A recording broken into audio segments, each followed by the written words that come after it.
Hello scholars, welcome to Dakshnai classroom. This is going to be the fifth lecture of your magnetic field and magnetism chapter.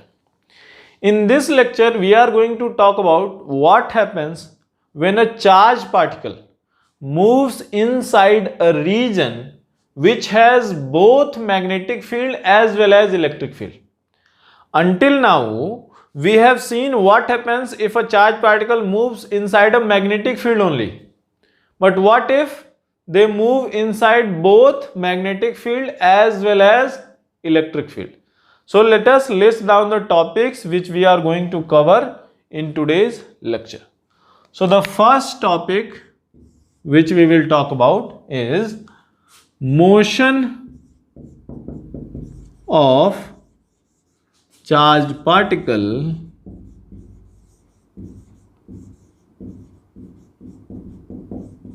inside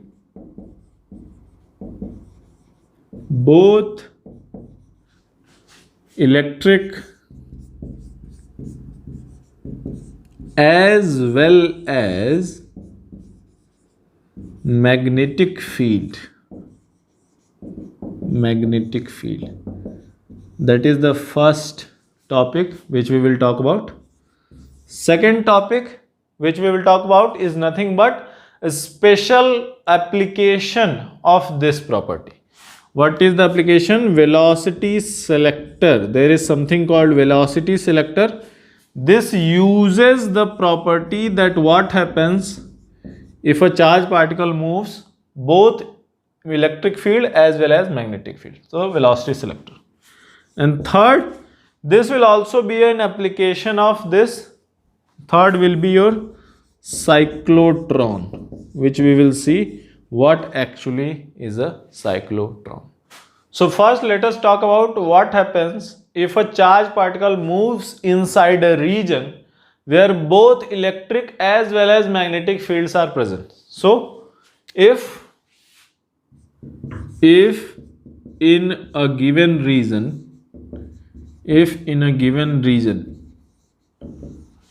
both electric field as well as magnetic field are present, then what happens? Now remember, if a charged particle is at rest, then only electric field works. But if a charged particle is in motion in a region where both are present, then remember, electric field can work irrespective of whether you are in motion or you are at rest. Does not matter. You are in motion, then also electric field work. You are at rest, then also electric field will work. So when a charged particle is in motion inside a region where both are present, then both field will apply on that charged particle and both will apply a force. So net force on that charged particle, F net force on the charged particle may be written as electric force, which is Coulomb force, plus magnetic force. Both of the forces will be applicable on that charged particle. Now, so F net, what would be F net? Now what is electric force? Electric force is nothing but charge on that particle multiplied by electric field. So Q times electric field, that is your electric force, plus what is magnetic force? If you remember, if a charged particle is moving inside a magnetic field with a velocity v, then what I can say? Magnetic force is Q times V cross B, like this. Here Q is common. So what I can say? F net on the charged particle will be Q times Q common, electric field plus V cross B. This will be the total force on that charged particle. Now your charged particle will move according to this total force. Using this, we can derive applications. One is your velocity selector, other is your cyclotron. We will talk about those in subsequent topics. Until now, you can pause the video and take down this as notes. Now let us try to understand what is your velocity selector and how it works. So you have seen that if a charged particle moves inside a region where both electric field as well as magnetic fields are present, then we can say F is nothing but Q times electric field plus V cross B, where V is the velocity, B is the magnetic field and E is the electric field. Now there is a very particular condition which can be useful to us. What is that condition? Let us take a look. Now under that condition, let us say my velocity is along x-axis, I cap. My electric field is along y-axis, here, j cap.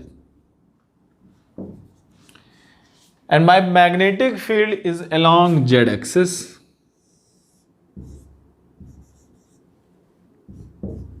So here it is V, here it is electric field. So if under this specific condition, if velocity is V I cap and electric field is E j cap and magnetic field is your B k cap, meaning if all the three vectors, meaning velocity vector, magnetic field vector and electric field vector, all these three vectors are perpendicular to each other like this, then let us put this value here and see what happens. So F will be equal to what? Q times electric field, which will be E times j cap, plus V cross B. Where is V? Vi. What is B? Bk.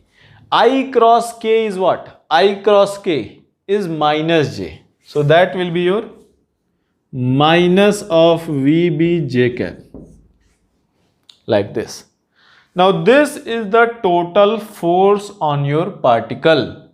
So total force on your particle in that region where this is your electric field, this is your magnetic field and this is your velocity will be E j minus Vb j cap. Now see here, if here I write V equals E by B. If V equals E by B, then this total value becomes 0. If this total value becomes 0, then I can say, then F net on the particle is equal to 0. If this condition satisfies, if under these conditions, if velocity, electric field and magnetic field are perpendicular to each other and V equals magnitude of velocity equals magnitude of electric field divided by magnitude of magnetic field, if this is true, then total force on your charged particle will be 0 irrespective of what is charged on your particle. Now, if that is true, then your particle, when you throw in that region, there will be no force experienced by that particle. Now how we can use that? Pause the video, note it down, then we will discuss further. So here we have seen that if my velocity is Vi, if velocity is Vi, electric field is E your J and magnetic field is Bk and V equals E by B.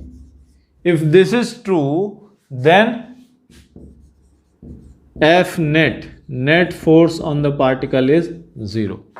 So what is happening here? Your particle is going like this, V. Electric force is working in which direction? Electric force is working in this direction. Assuming that your particle is positively charged, electric force is working in the j cap direction. And the magnetic force is working in minus j direction. So what is happening here? Here, electric force and magnetic force are cancelling each other. So here you can write electric force and magnetic force are cancelling each other.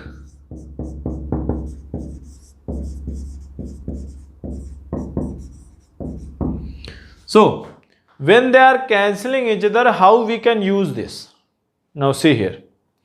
Let us say if I pass a beam of charged particles. There is a beam of charged particles and I pass those charged particles towards I through this region. And here electric field is in the j cap direction and magnetic field is in the k cap direction. Then what will happen? See, every charged particle will experience some amount of electric field and some amount of magnetic field. But here is the interesting part.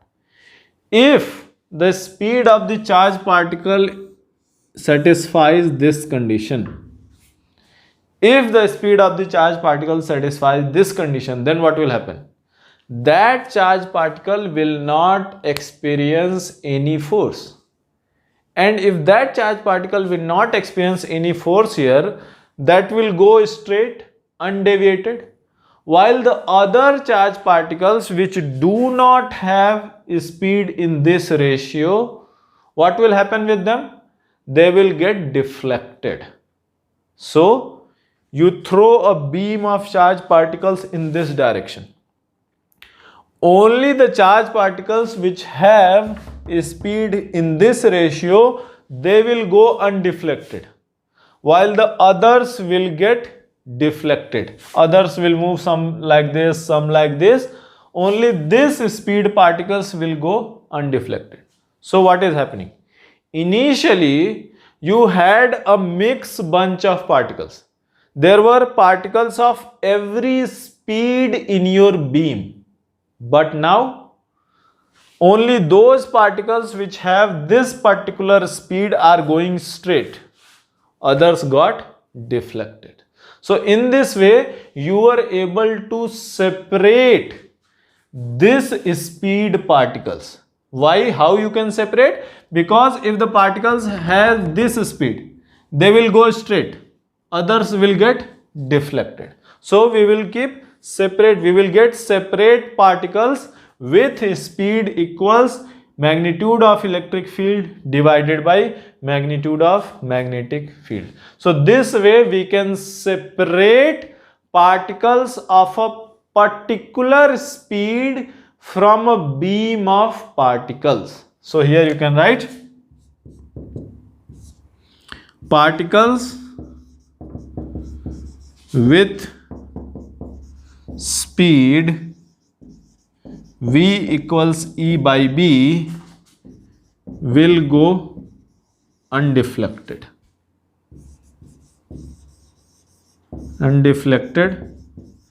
While others will be deviated from their path. So what will happen? Initially we had particles of all kinds of velocity in my beam. But when that beam enters this region, only those particles which had speed this much will move straight.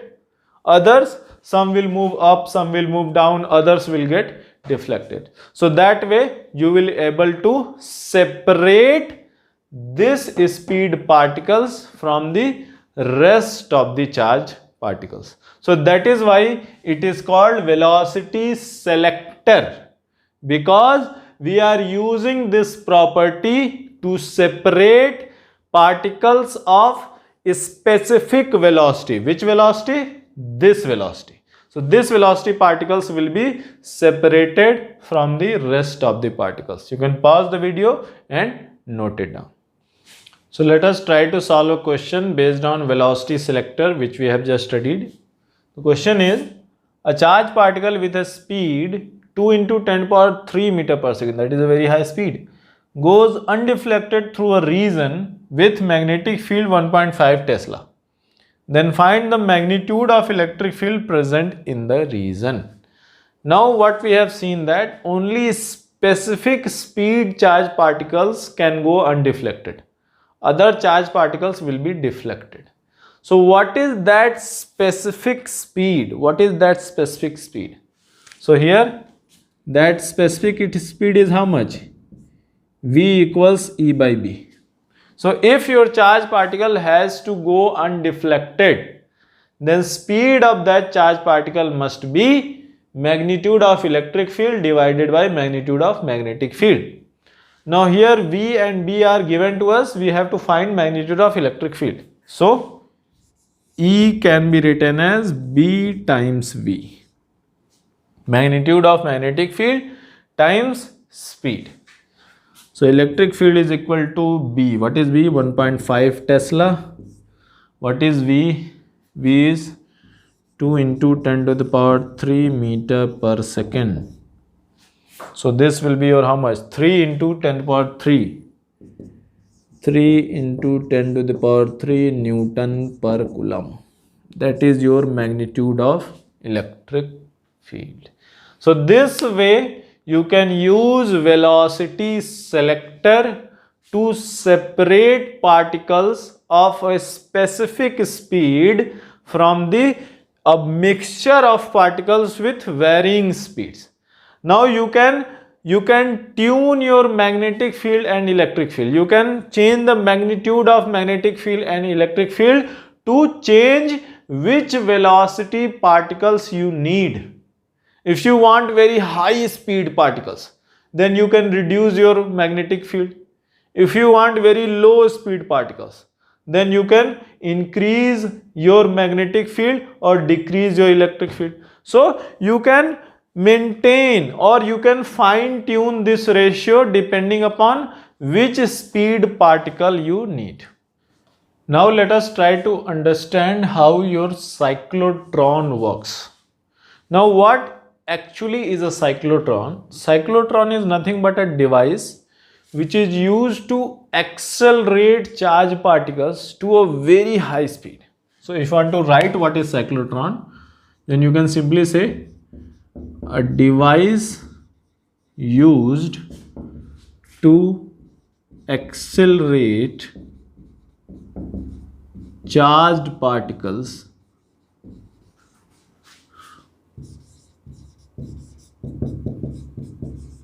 to a very high speed.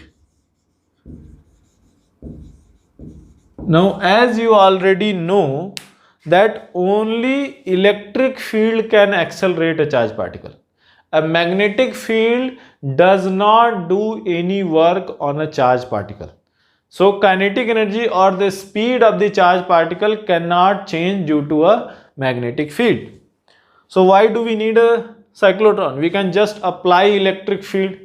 But if you want a very high energy particle, we will need a very large space to accelerate that charged particle. And after we have accelerated that charged particle is beyond our reach. We cannot get it back. So what we can do is we use a special device that is called cyclotron. A very basic structure of cyclotron is like this. What happens here? Let's see. See here we have a charge particle emitter, or you can say source. Here we have a source. This source will provide me a charge particle. So see here this is my charge particle entering. Now see here this is a metal container from here to like this. This is my metal container. It looks like a D shape. See here. This is a metal container. So you can say this has to be D2 and this has to be D1.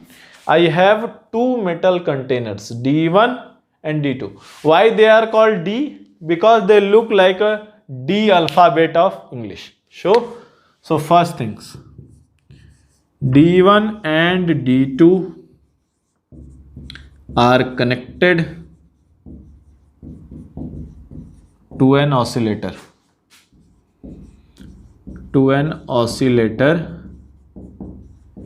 Which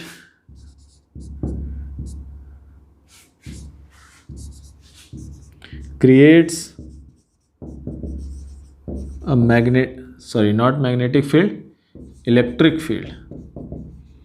electric field between them. So here this is D1 metal container, this is D2 another metal container which is connected to an oscillator. We will come to that, what is the role of oscillator. Simply put, oscillator creates a electric field here in this region. Oscillator creates an electric field in this region. We will come to that, what exactly is the role of this oscillator. Now see, there is a magnetic field inside these D's. Metal containers, there is a magnetic field. Now that magnetic field is like this, coming outward, here coming outward. Now what will happen if my source project a charge particle, positive charge particle is like this. So if the positive charge particle goes like this and magnetic field is like this, then V cross B, you're like V from here, cross B, force will be like this inside.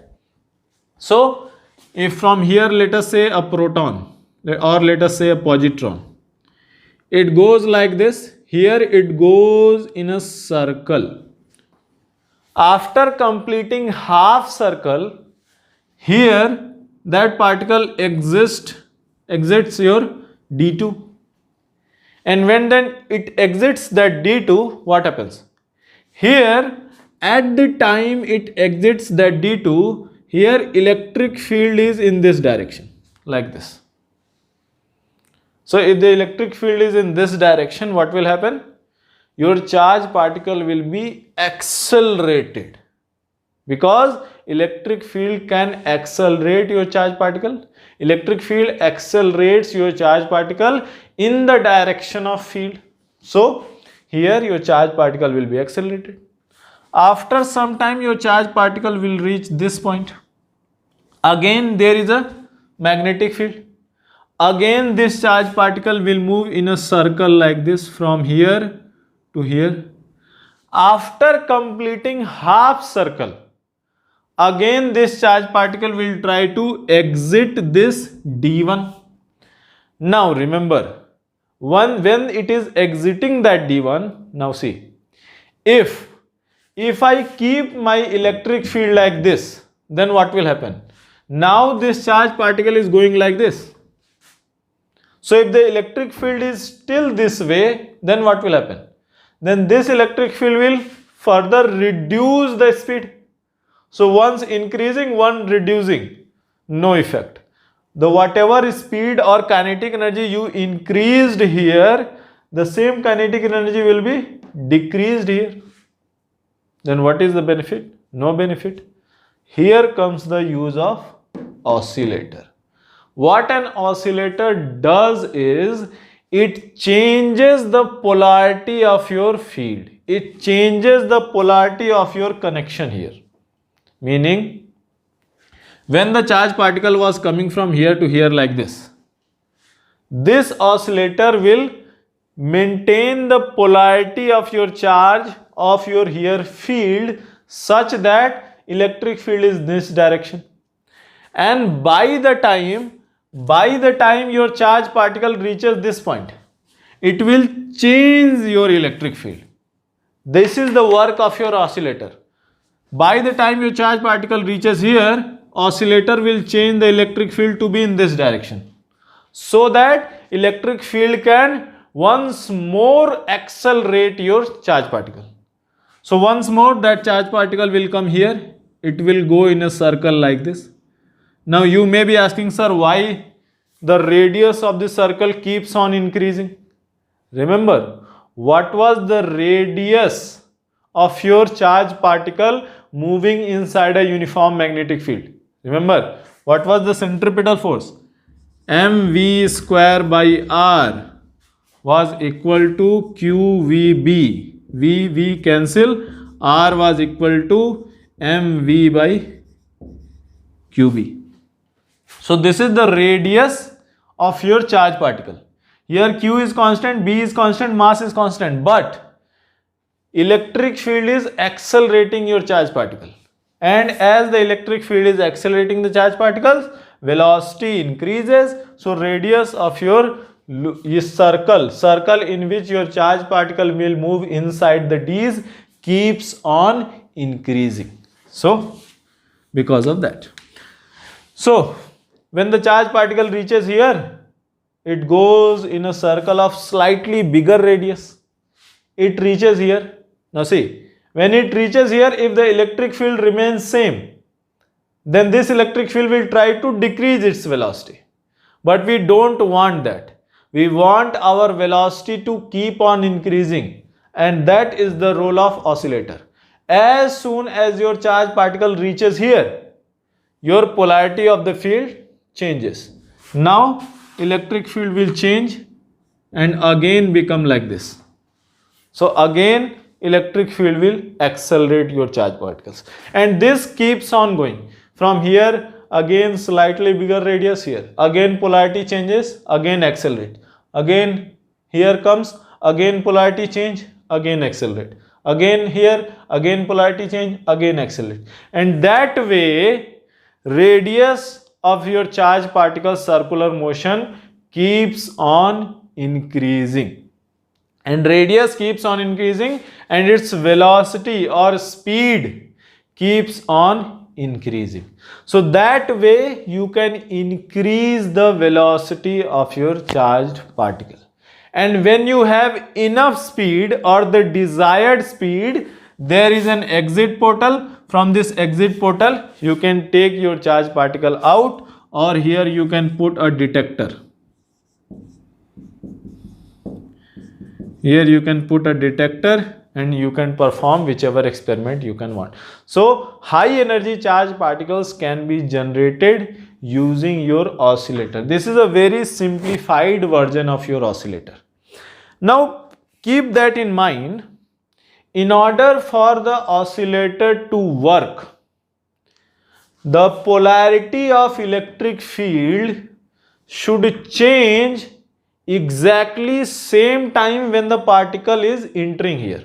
Meaning, suppose here the particle enters like this and the electric field is like this, and when the particle enters here, by the time particle reaches here, by completing half the circle, at the same time polarity should be reverse, and by the time particle again reaches here, polarity should become same once more. So rate of change of polarity of your oscillator must be same as to frequency of completing the circle or completing one round by the charged particles. Meaning, by whatever frequency your charged particle is moving, same should be the frequency of oscillator.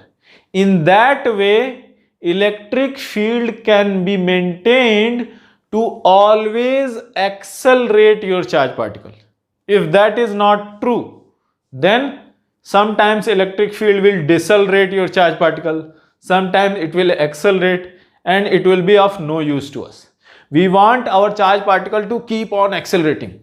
If that has to be true, then my electric field should always be in the direction of motion of charge particles, and that is only possible if I keep on changing the direction of field. while moving here electric field should be this direction, while moving here electric should be this direction, and that can be achieved if the frequency of this oscillator is same as the frequency of your moving charged particle. So what is the frequency of moving charged particle? Frequency of moving charged particle is what? QB divided by 2 pi m. Now this is of significance. See, you may say that, sir, as the particle is increasing its speed, will not its frequency change? See here, frequency of a charged particle moving inside a magnetic field does not depend on its speed. Meaning, you can set your oscillator. You can once set your oscillator, you need not to change the frequency of your oscillator, because frequency of the charged particle depends only on this. So here you can say this is your frequency of, or not V, frequency of charged particle. So for an oscillator to work, for a cyclotron to work, frequency of charged particle should be equal to frequency of your oscillator. Now you need not change your oscillator frequency too randomly or too quickly. Why? Because frequency of the charged particle depends on the charge, which is fixed, on the magnetic field, which is fixed, on the mass, which is fixed. So you can once set the frequency of this oscillator and your charged particle will keep on accelerating. Now, it's not such that it will keep on accelerating, it will reach the speed of light, nothing like that. It will keep on accelerating as long as there is a space for motion. If there is no space, you cannot accelerate, right? So, depending upon the size of your D's, depending upon the size of your cyclotron, you can reach the speed. Bigger size cyclotron will reach higher speed, smaller size cyclotron will reach smaller speed. So, your oscillator will only work when frequency of your oscillator, your cyclotron will work only when frequency of the oscillator is equal to frequency of your cyclotron, or the frequency of charged particle, which is equal to how much? Which is equal to QB divided by twice pi m. B is the magnetic field, Q is the charge on your particle, m is the mass of that particle. In that way, you can achieve very high energy charged particles you can obtain. You can pause the video and note it down. So in this lecture, we have covered that what happens when a charged particle moves in a region where both electric field and magnetic field are present. In that case, both electric force and magnetic force are applied on your particle. We saw there are two very particular applications of this. One is your velocity selector. In case of velocity selector, you can use that both electric and magnetic field cancel out each other to separate charged particles of a particular velocity from a group of mixed velocity particles. In another, we have seen cyclotron. Cyclotron is used to accelerate a charged particle to a very high velocity using both electric field as well as your magnetic field. So revise your topics as best as possible. Try to solve as many problems as you can.